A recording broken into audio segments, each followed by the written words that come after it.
Hello everyone, आज हम बात करेंगे पोस्ट ऑफिस की एफडी यानी फिक्स डिपॉजिट स्कीम के बारे में, जिसको हम पोस्ट ऑफिस में टीडी यानी टाइम डिपॉजिट भी बोलते हैं। देखिए, जब कभी भी हम अपने पैसे कहीं पे भी इन्वेस्ट करना चाहते हैं, चाहे वो बैंक्स हो या पोस्ट ऑफिस हो, तो सबसे जो पॉपुलर अकाउंट है वो एफडी अकाउंट है।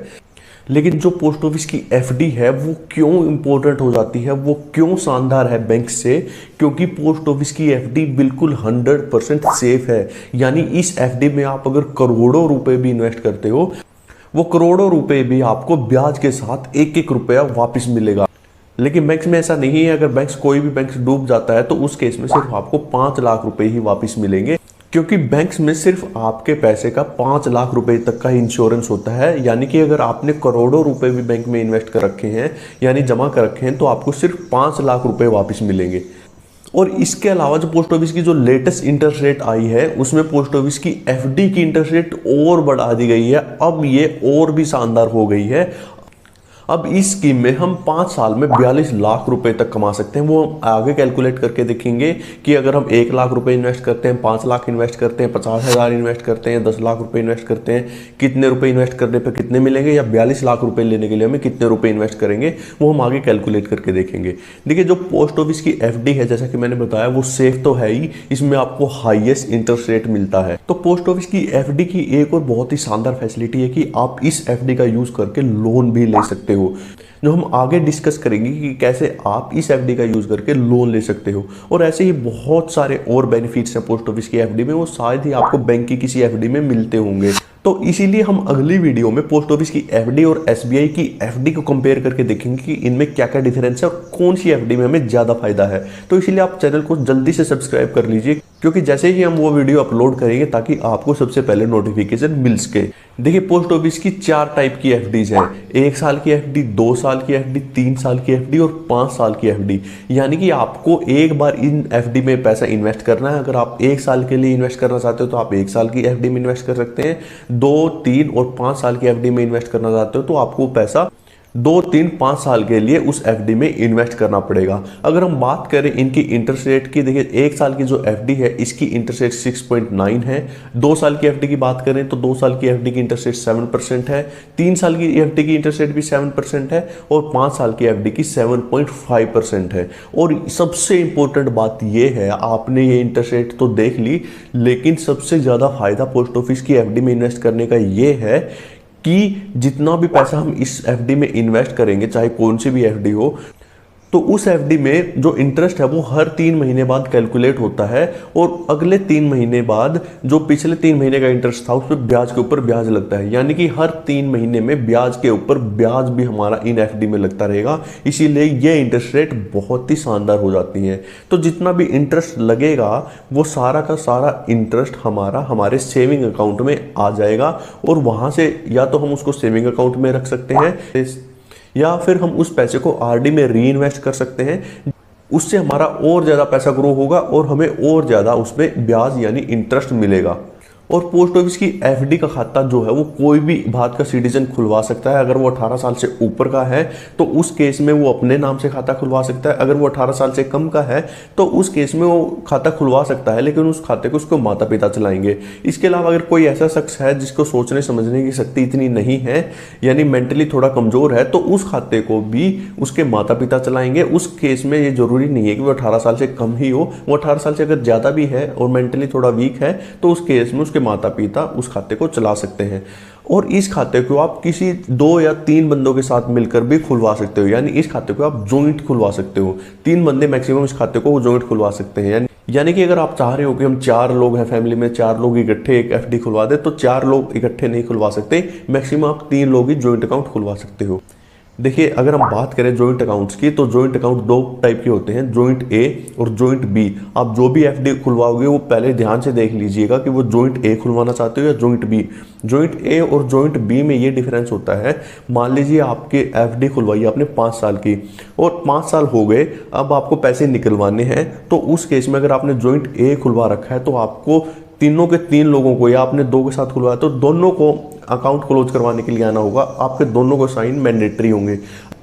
अगर हम बात करें जॉइंट बी अकाउंट की, तो उस केस में ऐसी कोई मैंडेटरी कंडीशन नहीं है। उस केस में जितने भी लोगों ने जॉइंट अकाउंट खुलवा रखा है, चाहे 2 ने खुलवा रखा है या 3 ने खुलवा रखा है, अगर उनमें से कोई एक भी आता है तो उसको भी पैसे दिए जा सकते हैं, वो भी अकेला ये अकाउंट क्लोज करवा सकता है।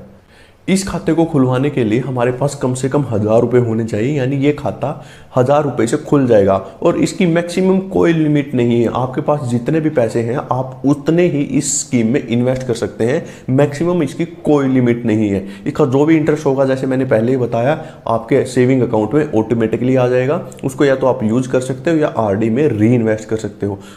अगर हम बात करें टैक्स बेनिफिट की, अगर आप एफडी खुलवाते हो 5 साल की, तो उस केस में आपको इनकम टैक्स की धारा 80C के अंडर 1.5 लाख रुपए तक की डिडक्शन मिलेगी। 1 साल की एफडी, 2 साल की एफडी और 3 साल की एफडी में आपको ये फैसिलिटी नहीं मिलेगी। सिर्फ 5 साल की एफडी में आपको ये टैक्स की रिबेट वाली फैसिलिटी मिलेगी।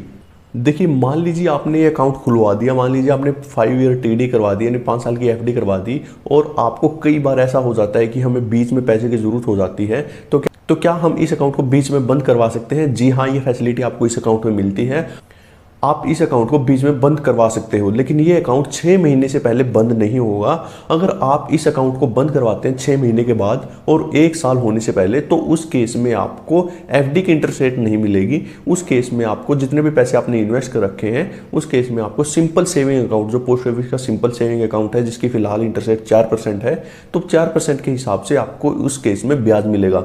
और अगर आप बंद करवाते हो 1 साल के बाद, तो उस केस में थोड़ा सा कॉम्प्लिकेट है, थोड़ा ध्यान से समझिएगा कि उस केस में आपको कैसे पैसे मिलेंगे। तो उस केस में आपको, देखिए, मान लीजिए आप 1 साल के बाद एफडी क्लोज करवाना चाहते हो और आप पूरा नहीं चलाना चाहते उस एफडी को, तो उस केस में मान लीजिए आपने 5 साल की एफडी खुलवा रखी है और आप खाता बंद करवाते हो 1.5 साल बाद, तो उस केस में क्या होगा कि आपके जितने कंप्लीट ईयर हो चुके हैं, यानी 1.5 में आप बंद करवाओगे तो 1 साल तो कंप्लीट हो चुका है और 6 महीने ऊपर हो चुके हैं, तो जो कंप्लीट ईयर्स हो चुके हैं उस एफडी का, यानी 1 साल पूरा हो चुका है, तो 1 साल की एफडी का इंटरेस्ट रेट 6.9 है, तो इससे 2% आपको कम ब्याज मिलेगा, यानी 6.9 है तो 6.9 से 2% कम, यानी 4.9% आपको ब्याज मिलेगा। उसी तरह अगर आप ये अकाउंट क्लोज करवाते हो 3.5 साल में, तो उस केस में क्या होगा, तो जैसा कि 3 साल कंप्लीट हो चुके हैं, तो इन कंप्लीट हुए साल पे आपको 3 साल की जो एफडी की इंटरेस्ट रेट है, यानी 7% है, उससे 2 माइनस कर दीजिए, यानी तो 5% के हिसाब से आपको इन 3 सालों का ब्याज मिलेगा। और जो ऊपर के 6 महीने बच गए, उस पर आपको सिंपल सेविंग अकाउंट के हिसाब से ब्याज मिलेगा। इसी तरह मैंने जैसे 1.5 साल के बाद क्लोज का एग्जाम्पल दिया था, उसमें भी 6 महीने जो ऊपर बचे हुए हैं, उस पर सिंपल सेविंग अकाउंट के हिसाब से, यानी 4% के हिसाब से ब्याज मिलेगा। तो अगर आप एफडी को प्रीमेच्योर क्लोज करवाना चाहते हो, तो उस केस में आप खुद कैलकुलेट करके पहले देख लीजिएगा कि आपको कितना नुकसान होने वाला है। और मान लीजिए आपने 5 साल की एफडी करवाई थी और उसको आप आगे एक्सटेंड करवाना चाहते हैं, तो आप बिल्कुल इसको आगे एक्सटेंड करवा सकते हैं। 5 साल की एफडी ही नहीं, आप कोई भी एफडी, 1 साल की, 2 साल की, 3 साल की या 5 साल की एफडी, किसी भी एफडी को एक्सटेंड करवा सकते हो। लेकिन इस केस में ये ध्यान रखने वाली बात है, इस केस में जो इंटरेस्ट रेट लगेगी आपकी अगले 5 साल तक, मान लीजिए आपने 5 साल की एफडी करवाई थी और उसको अगले 5 साल तक आप एक्सटेंड कराना चाहते हैं, तो एक्सटेंशन के केस में जब आपके 5 साल पूरे हुए, तो उस टाइम पे जो ब्याज दर होगी, वही ब्याज दर आपको अगले 5 साल तक मिलेगी। ऐसा नहीं है जैसे आरडी अकाउंट में होता है कि जब आपने खाता खुलवाया था वही ब्याज दर आपको आगे भी मिलती रहेगी। ऐसा नहीं है, जब आपका मैच्योरिटी पीरियड पूरा हो चुका होगा, जब आप उसको एक्सटेंड करवाएंगे, उस टाइम पे जो ब्याज दर होगी आपको वो ब्याज दर मिलेगी, ना कि स्टार्टिंग वाली। और पोस्ट ऑफिस की एफडी यानी फिक्स डिपॉजिट में आपको एक और शानदार फैसिलिटी मिलती है कि आप इस अकाउंट को प्लेज करवा सकते हैं, यानी कि सिंपल भाषा में समझे कि इस अकाउंट को आप गिरवी रख सकते हैं। मान लीजिए किसी बैंक के पास से आपको लोन की जरूरत है, वहां से आपको लोन मिल रहा है, लेकिन गिरवी रखने के लिए यानी प्लेज करवाने के लिए आपके पास कुछ नहीं है और आपकी पोस्ट ऑफिस में एफडी है, तो उस केस में आप ये अपनी एफडी को वहां पे प्लेज करवा सकते हैं। जैसे कि आप गोल्ड लोन लेते हैं तो अपने गहनों को वहां पे रखते हैं और जब आपके पास पैसे आ जाते हैं अपने पैसे देते हैं और गहने वापस आपको मिल जाते हैं, उसी तरह आप इस एफडी को यूज कर सकते हो लोन लेने के लिए। आप वहां से लोन ले सकते हो और इसको प्लेज कर सकते हो उस बैंक के पास। अगर वो बैंक को आप पैसे वापस लौटा देते हो जितने आपके लोन के थे, तो आपको ये एफडी पूरी की पूरी आपको एज इट इज वापस मिल जाएगी। आप उस बैंक के पैसे नहीं लौटा पाते हैं तो उस केस में आपको उस केस में वो बैंक पूरा हकदार होगा कि आपकी उस एफडी को तोड़कर आपके वो लोन के पैसे रिकवर कर सके। तो आपको एक एक्स्ट्रा बेनिफिट पोस्ट ऑफिस की एफडी में ये मिल जाता है। आइए अब जानते हैं पोस्ट ऑफिस की एफडी यानी फिक्स डिपॉजिट में लेटेस्ट इंटरेस्ट रेट के हिसाब से कितने रुपए इन्वेस्ट करने पर कितने रुपए मिलेंगे, आइए जानते हैं। आइए सबसे पहले जान लेते हैं, अगर पोस्ट ऑफिस की एफडी में हम 1 लाख रुपए इन्वेस्ट करते हैं तो हमें कितने रुपए मिलेंगे। यहाँ पे एंटर करते हैं हम 1 लाख रुपए, और जैसे कि आप देख रहे हैं कि जैसे ही हम कैलकुलेट पर क्लिक करेंगे तो हमारे पास ये 4 की 4 एफडी की इंटरेस्ट रेट आ गई हैं। तो जैसा कि आप देख रहे हैं, अगर 1 लाख रुपए हम 1 साल की एफडी में इन्वेस्ट करते हैं तो टोटल ब्याज हमें मिलेगा, वो मिलेगा 7,081 रुपये, और जो हमारे 1 लाख रुपए हो जाएंगे वो हो जाएंगे 1,07,081। वैसे 2 साल की एफडी में इन्वेस्ट करते हैं 1 लाख रुपए तो टोटल ब्याज हमें मिलेगा, वो मिलेगा 14,372 रुपये, और हमारे 1 लाख रुपए बढ़ के हो जाएंगे 1,14,372 रुपये। अगर हम बात करें 3 साल की तो 3 साल में हमें ब्याज मिलेगा 21,558 रुपये, और हमारे 1 लाख रुपए बढ़ के हो जाएंगे 1,21,058 रुपये। अगर बात करें 5 साल की तो 5 साल में हमें टोटल ब्याज मिलेगा 38,570 रुपये, और ये हमारे बढ़ के हो जाएंगे 5 साल के बाद 1 लाख रुपए 1,38,570 रुपये। आइए अब जानते हैं, अगर 1 लाख की जगह हम 5 लाख रुपए इन्वेस्ट करते हैं तब हमें कितने रुपए मिलेंगे। तो यहाँ पे हम 1 लाख की बजाय 5 लाख रुपए एंटर करते हैं।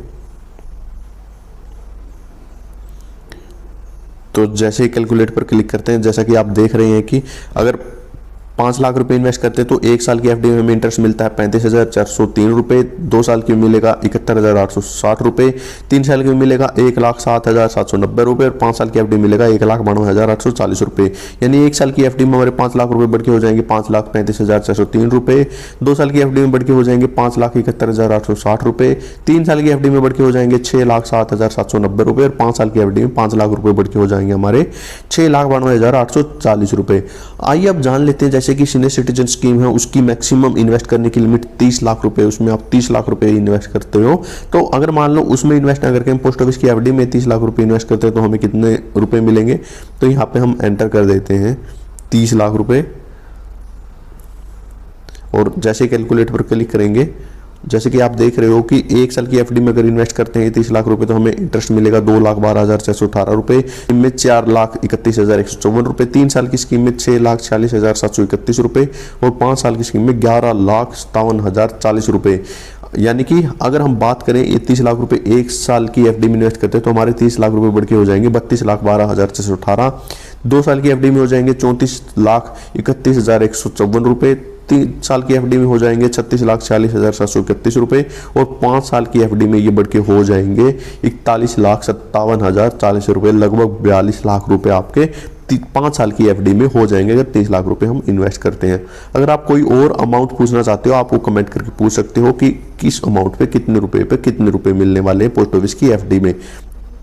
तो ये था पोस्ट ऑफिस की टीडी यानी टाइम डिपॉजिट, जिसको हम फिक्स्ड डिपॉजिट यानी एफडी भी बोलते हैं, उसके बारे में सब कुछ। अगर आपको अब भी कोई डाउट है तो आप कमेंट करके पूछ सकते हैं।